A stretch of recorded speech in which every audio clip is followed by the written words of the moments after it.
आप सबों ते मेरे नमस्कार, बहुत बहुत नमस्कार। आज मैं तुम ते अपन बगीचा में फिर ली जानू किले की दिवाली भी चल गई ना अब। अरे देखो यमो मैं ये छमलू झील लगी हूँ यू छमलू ते मैं अपन रुद्रप्रयाग भी टिन ले छो। अब देखो थोड़ा थोड़ा मैं ना राई भूती छे कुछ दिन पहले तो ये जामी गिन पर बहुत घनी वही छिन।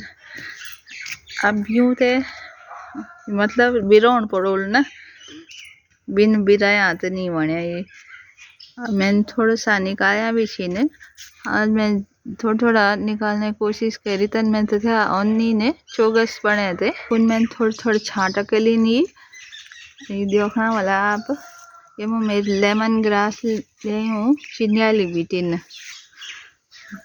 अब ये तो मैं तो नहीं खाऊंगी ये तो चाय में डोरी खानन वाले in blood pressure high blood pressure control में रोने की ये देखा मैं तुमसे बताऊँ अब बगीचे पुन जरा जरा राई हुई जा रे मैन धुएली जर जरा।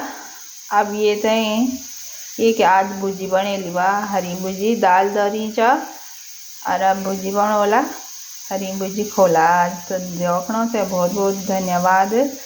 अच्छो लगा तो लाइक शेयर अवश्य करवा मेरी बहनी भूलियो।